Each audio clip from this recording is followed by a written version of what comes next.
రెడీనా? Come on start.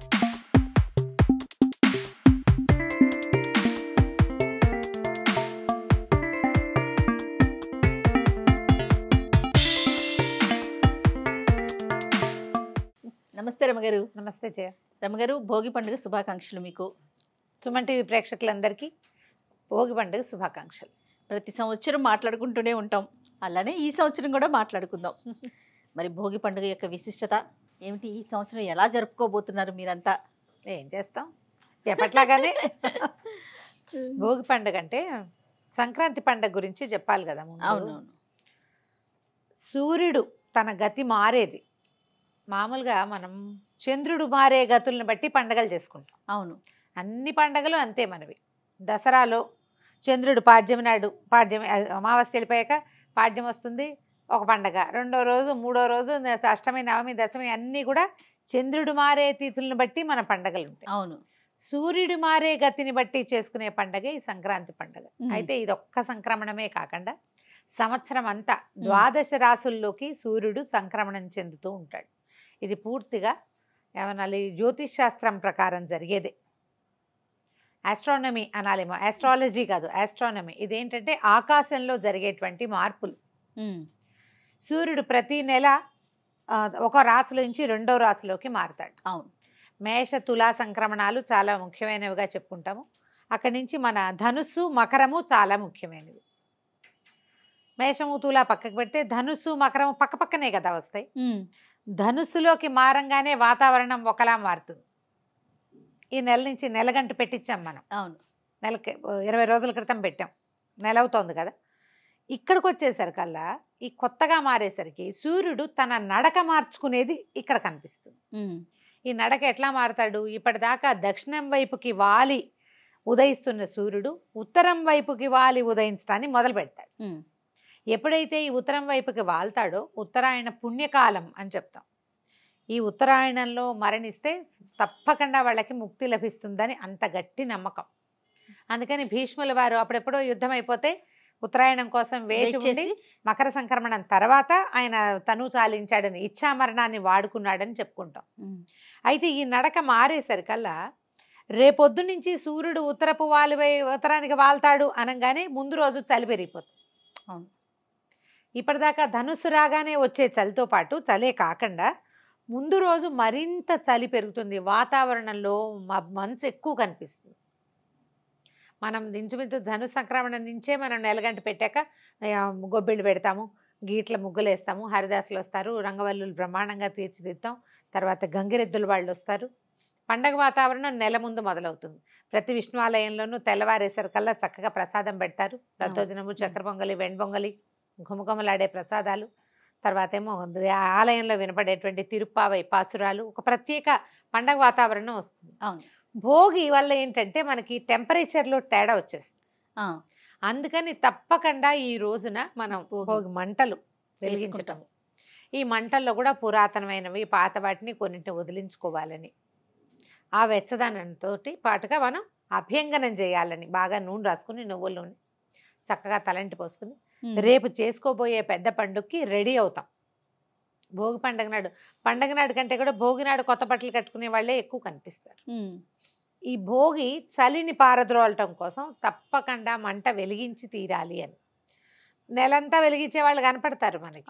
ఈ పల్లెటూళ్ళల్లో తెల్లవారుజామున నిద్ర లేచేసి వాకిళ్లలో కూర్చుని పెద్దవాళ్ళు చిన్న చిన్న మంటలు వెలిగించుకుంటారు. అవును. ఒక 2-3 ఇయర్స్ బ్యాక్ నేను లంబసింగి వెళ్ళాను. టెంపరేచర్ ఉంటుంది, దానికోసం అని వెళ్ళాం. 3 గంటలకు అట్లా బయలుదేరాం నర్సీపట్నం నుంచి. తెల్లవారేసరికి 4:30 వెళ్ళిపోయాం. చాలా వాకిళ్లలో ముసలి మామలు పెద్దవాళ్ళు ఇంత కుంపటి దాని నిండా కణకణలాడే బొగ్గులతోటి బయట కూర్చున్నారు. ఇంట్లో నిద్ర పట్టదుట, బయటకు వస్తే చలేస్తుంది. ఇలా నడవాల్లాగా ఉన్నాయి, కిందకి చిన్న చూర్లు దింపినట్టుగా ఉన్నాయి, రేకులు అవి ఉన్నాయి. అక్కడ కూర్చుని అరుగు మీద మేము కూడా పోయి చలికి తట్టుకోలేక ఆ కుంపట్ల దగ్గర కూర్చున్నాం. మా ఊళ్ళో నా చిన్నతనం అంతా, ఇప్పుడు ఊరెళ్ళటమే తగ్గిపోయింది. ప్రతిరోజు ఓ చిన్న మంట, తెల్లవారుజామునే లేచేయటం. తర్వాత వడ్లకి కాపలాలు ఉండేవాళ్ళు.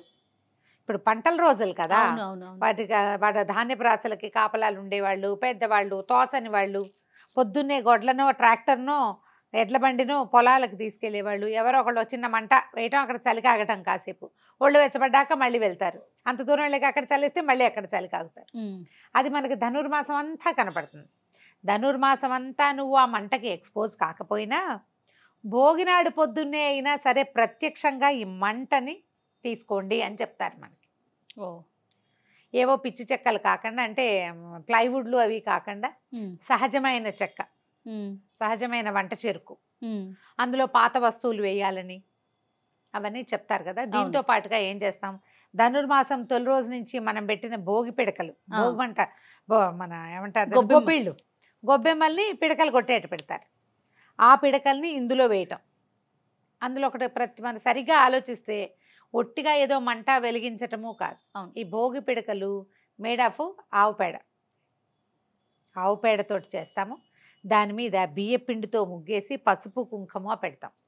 తర్వాత ఓ బంతి పువ్వో ఓ గుమ్మడి పువ్వో పువ్వులు పెడతామా, పువ్వులతో సహా పిడకలు కొడతారు. ఆ పువ్వు తీయరు. అవును, ఇప్పుడు అది కూడా ఎండిపోతుంది కదా. అవును, ఆ పిడకని ఈ మంటలో వేసేసరికల్లా వచ్చే పొగంది చూసావు, అది 100 జబ్బులకి సమాధానం. అందుకని తప్పకుండా భోగి పిడకలు వేయాల్సిందే ఇందులో నన్ను నియమం పెడతారు.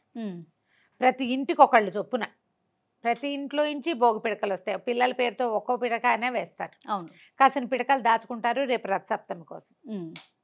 ఈ భోగి మంటలో ఆ పిడకలు వేయటము, పాత చెక్క ముక్కలు, చివికిపోయినవి, పాతవి, నిలవున్నవి, కొబ్బరాకులు ఎండిపోయినవి అన్నీ వేసి ఆ మంట దగ్గర కాసేపు చలిగాగి ఆ మంట మీదే నీళ్లు కాచుకుని స్నానాలు చేసే ఊళ్ళు కూడా కొన్ని కనిపిస్తాయి. అవును, ఇందులో మళ్ళీ 2 సిద్ధాంతాలు. భోగి మంట దగ్గరికి వెళ్ళాలంటే ఇంట్లో స్నానం చేసి భోగి మంట దగ్గరికి వెళ్ళాలంటారు కొన్ని ఊళ్ళల్లో. నర్సీపట్నం ఆ వైపు పొద్దున్నే 3ంటికే తలంట్లు పోసేసుకుంటారు. మొత్తం ఇంటిల్లిపాది మంట దగ్గరికి వెళ్ళాలంటే స్నానం చేయకుండా వెళ్తే పనికిరాదు. అలా తెలియదు రమ్మగారు, నాకు తెలీదు, మామూలుగానే వెళ్ళిపోతాం మనం. తర్వాత తెలుసుకున్నాను నేను ఇటీవల కాలంలో ఇలా చేస్తారు. అది వాళ్ళ పద్ధతి. మేము భోగి మంట దగ్గర నుంచి వచ్చాకే తలంట్లు పోసుకోవటం మా అలవాట్లు. ముందు రోజు రాత్రే వాకిళ్ళు చిమ్మి ఎక్కడ భోగి మంట తెలుసుకున్నామో అక్కడ కళ్ళాపి జల్లుతారు, చక్కగా ముగ్గేసి అప్పుడు తెల్లవారుజామున మంట వెలిగిస్తారు. మనమైనా అంతే పాచి వాకిళ్లలో అట్లా వెలిగించకూడదు. ఇదేంటంటే ఒక పవిత్రమైన హోమాగ్నిగానే భోగి మంటని భావించాలి. అది ఎందుకంటే అది మన వాతావరణానికి మంచిది. అవును, మన శరీరాలకి అవసరమైంది. ఎట్లాగొట్లా ఏదో ఒకటి కాకుండా చేసేది సరైనదిగా చేస్తే బాగుంటుంది. ఒక పద్ధతి ప్రకారం ఈ భోగి మంటని స్వీకరించడం, తర్వాత చక్కగా తలంట్లు పోసుకోవటం, దీపాలు పెట్టుకోవడం, పెద్దవాళ్ళకి నమస్కారం చేయటం, దేవాలయ దర్శనం చేయటం. కొన్ని చోట్ల భోగి రోజునే పతంగులు ఎగరేసే వాళ్ళు కనిపిస్తారు, గాలిపటాలు ఎగరేయటం. అవును, తర్వాత బొమ్మల కొలువులు పెట్టుకునే అలవాటు ఉన్న వాళ్ళు భోగినాటి ఉదయం ముందు రోజు ఏర్పరచుకున్న భోగినాడు పొద్దున అమ్మవారిని నిలబెట్టుకుని, గౌరీదేవిని నిలబెట్టి హారతి ఇచ్చి బొమ్మలకి ఏదైనా చేయటం. సాయంకాలం పిల్లలకి భోగి పళ్ళు పోయటం. కొంచెం 3-4 నెలల చంటి పిల్లల దగ్గర నుంచి 8-9 సంవత్సరాలు వచ్చే వరకు కూడా పోయొచ్చు. భోగి పళ్ళు పోస్తారు. ఈ భోగి పళ్ళల్లో ఏం చేస్తారు, దాని పేరు ఏది ఉంది, బేడలు పోయటమో ఏమిటో అంటారు. అలాంటి పేరు కూడా ఒకటి తమాషాగా. అందులో ఏం చేస్తారంటే కాసిన శనగలు, తర్వాత బంతి పూలు లేదా చామంతి పూలు, అంత రూపాయి బిళ్ళలు, కొన్ని కాసులు, తర్వాత మరికాసిని రేగుపళ్ళు. నేను ఒకరింట్లో చూసేవాళ్ళు మరమరాలు పోసారు పిల్లల నెత్తి మీద. అలా చేస్తారు. ఓకే, రేగుపళ్ళల్లో మరమరాలు కలుపుతారు. మనం మరమరాలు కలపం కదా, ఒక్కొక్కళ్ళ ప్రాంతాన్ని బట్టి చేస్తారు అలవాట్లు. ఈ రేగిపళ్ళు ఏమిటంటే భూదేవికి ప్రతీకగా, సూర్యబింబానికి ప్రతీక, రాగి కాసులు వేయాలని చెప్తారు. అవి ఇట్లా తిప్పి పోయటం ద్వారా ఏంటంటే పిల్లలకి ఒక నెగిటివ్ ఎనర్జీ పోతుందని, గురుబలం పెరుగుతుందని ఈ రాగి కాసులు రేగుపళ్ళు పోయటం వల్ల పిల్లల మీద ఏమైనా చెడు దృష్టి ఉంటే అది పోతుందని. ఎవరింటికి వెళ్తే వాళ్ళ ఇంట్లో పోస్తుంటే మన పిల్లల్ని కూడా లాగి కూర్చోబెడతారు. నాకు 9-10 సంవత్సరాలు వచ్చే వరకు మా నాయనమ్మ బతికే ఉన్నారు. 10 ఏళ్ళు వచ్చాక కూడా నేను పిల్లలతో పాటు భోగిపళ్ళు పోయించుకున్నాను. నేను నా తర్వాత పుచ్చి పిల్లలు 3 మంది ఉన్నారు. చిన్నపిల్లాడు ఎవరినైనా నేను ఒళ్ళో కూర్చోబెట్టుకుంటే నా నెత్తి మీద కూడా పోసేవాళ్ళు అన్నమాట. అలాగే ఉండేది. మా నాయనమ్మ ఎవరింటికి వెళ్తే ఉన్న పిల్లలందరినీ పిల్లలకి మంచిదని అదేలేండి భోగిపళ్ళు పోయటం. అదొక పేరెంటం. చక్కగా నలుగురిని పిలవటం, అందరికీ తాంబూలాలు ఇవ్వటం, అందరి చేత అక్షింతలు వేయించడం, అందరూ భోగిపళ్ళు పోయటం. ఇదేంటంటే మనం జనాలతోటి కలవడం, అది కూడా మనం పేరెంట్ అని చేస్తాం కదా, భోగిపళ్ళు నువ్వు నేను పోసుకుంటే ఏముంది, నెత్తి మీద డబ్బులు పోస్తే వేస్తే కిందకి పడితే వచ్చిన పిల్లలంతా ఏరేరనుకో ఎవరో ఒకళ్ళు. అలా మన పిల్లల మించి నెగిటివ్ ఎనర్జీ పోతుందని, మళ్ళీ అవి తీసుకుంటే మనకి నెగిటివ్ ఎనర్జీ వస్తుందా అని అడగండి, ఏం రాదు. అది తీసుకోవటం వల్ల ఏమైనా అవుతుందని అనుకోకూడదు, ఏం పర్వాలా, సరదాగా చేయనివ్వచ్చు, ఏమీ అవ్వదు. ఒకవేళ మీకు అలాంటి డౌట్ ఉంటే ఆ పిల్లలు కనుక అవి తీసుకున్నారనుకోండి, ఎవరికైనా ఇప్పించేసేయండి బయట, ఎగుళ్ళలోనే వేయించేయండి, అంత అనుమానము భయం ఏం అక్కర్లేదు. ఈ భోగిపళ్ళు పోయటంతో భోగి పండుగ వెళ్ళిపోతుంది. మళ్ళీ తెల్లవారేసరికల్లా సంక్రమణం మొదలవుతుంది కదా. భోగిని ఎలా అంటే ఈ రోజున మనం ఈ నిప్పుకి కాగటం, తలకి నూనె పెట్టుకోవటం, ఈ రెండు తప్పకుండా చేయవలసిన విధులుగా భావించాలి. భోగిపళ్ళు పోయటానికి మన ఇంట్లో పిల్లలు ఉంటారు ఉండరు, అవును, అలవాటు ఉంది లేదు, కానీ రేపు పొద్దున పెద్ద పండుగ కాబట్టి ముందు రోజు నెత్తి మీద నూనె పెట్టుకుని తల స్నానం చేస్తే మర్నాడు ఇంకా స్నానం చేయక్కర్లేదు. సంక్రమణం మామూలు స్నానం సరిపోతుంది, తల స్నానం చేయక్కర్లేదు.